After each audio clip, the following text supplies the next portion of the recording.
ప్రతిరోజు 10 గంటలకి చెత్త తగలబెడతాం సార్. ఆ రోజు కూడా అలాగే తగలబెట్టాం సార్. ఈ ఏరియా కౌన్సిలర్ వచ్చి ఆర్పమన్నాడు సార్. రే ఏం చేస్తున్నారా? ఆ పని ఆపండి. మినిస్టర్ కారులో వస్తున్నారు, ఆయన గెస్ట్ హౌస్కి వెళ్తున్నారు. అలాగే సార్. చెత్తంతా గాల్లో ఎగురుతుంది, ఆయన వెళ్ళాక తగలబెట్టచ్చు. ఆపండి, ఆ మంట ఆర్పండి రా.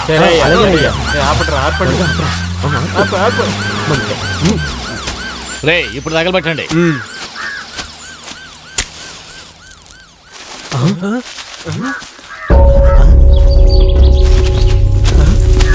ఏంట్రా ఇది? ఏంటి కదులుతుంది?